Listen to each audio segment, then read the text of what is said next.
Olha, se tem um lugar no Brasil onde o passado e o futuro batem de frente de um jeito espetacular, esse lugar é Pernambuco. A gente vai mergulhar fundo para entender como um estado só consegue ser, ao mesmo tempo, o berço do país e uma baita potência moderna. É uma viagem e tanto. Vamos nessa. Para entender Pernambuco, imagina só uma moeda com duas faces bem distintas. De um lado, sabe, aquele litoral cheio de vida, de onde saiu a primeira grande riqueza do Brasil. E do outro, o sertão. Árido, desafiador, um lugar que forjou um povo com uma resiliência assim impressionante. É justamente nesse contraste que a gente encontra a verdadeira alma pernambucana. Então vamos começar por aí, por essa geografia de extremos. Porque, olha, não é só uma questão de paisagem ser diferente, não. A gente está falando de dois mundos.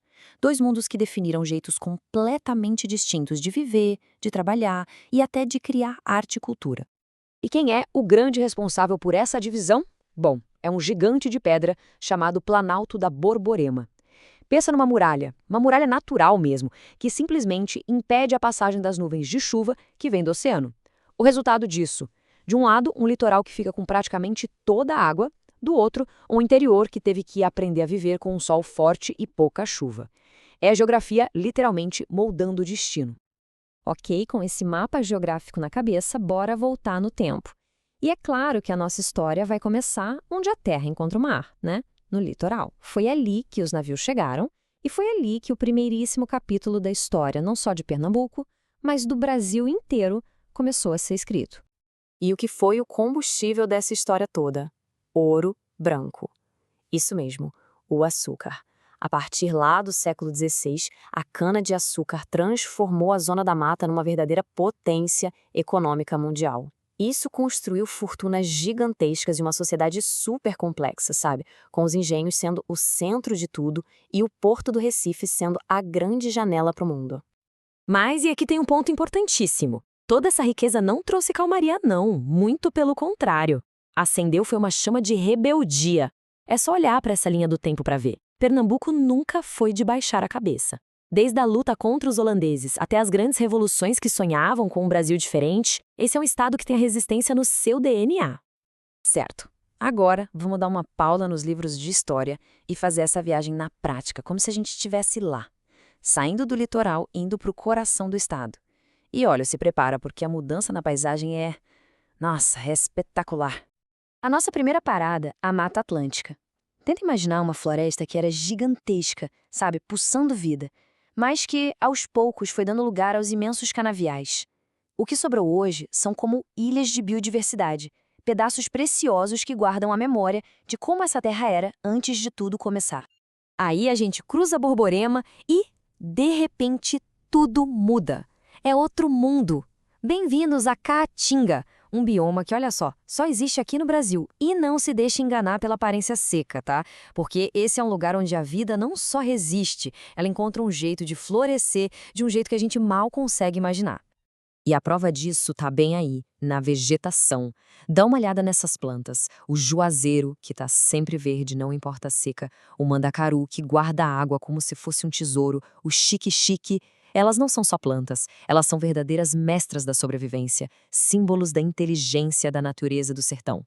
Ok, a gente já viu a geografia, já viu a história, mas qual é o som disso tudo?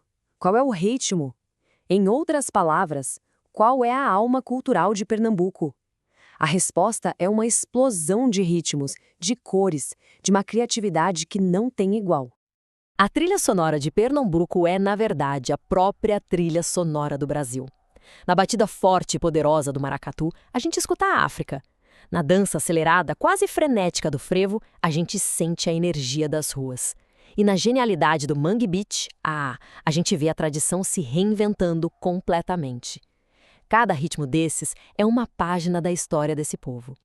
É exatamente isso. A cultura pernambucana não é uma coisa para se ver em museu, trancada. Ela tá viva, tá pulsando nas ruas, misturando o antigo com o novo o tempo todo para criar algo completamente único. É uma identidade que não para, tá sempre se reinventando.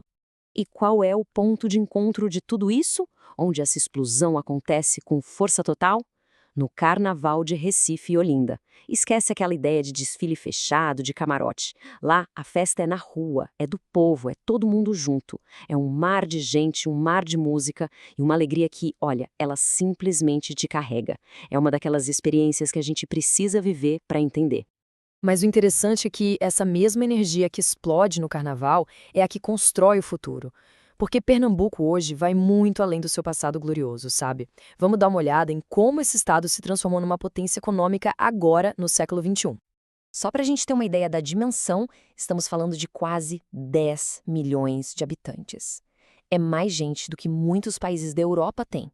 E a maior parte dessa força populacional se concentra ali, na vibrante região metropolitana do Recife. Lembra daquela história da cana-de-açúcar lá no começo? Pois é, o jogo virou. Hoje, a economia de Pernambuco é um verdadeiro mosaico. Como dá para ver aí no gráfico, o setor de serviços e uma indústria bem forte é que puxam o barco, mostrando que o Estado soube se reinventar, indo muito além das suas raízes agrícolas.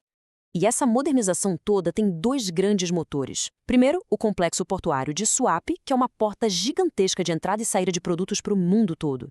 E segundo, o polo automotivo lá em Goiânia, que trouxe tecnologia de ponta e simplesmente transformou a economia de uma região inteira. Eles são os grandes símbolos desse novo Pernambuco. E assim a nossa viagem vai chegando ao fim, fechando um ciclo completo, né? Fomos do litoral para o sertão, saímos do açúcar e chegamos nos chips de computador. Pernambuco nos ensina que a maior força que existe é a capacidade de se adaptar. E fica a reflexão para o futuro. Como essa terra que sempre soube se reinventar, vai usar essa história tão rica para escrever os seus próximos capítulos? Fica aí a pergunta.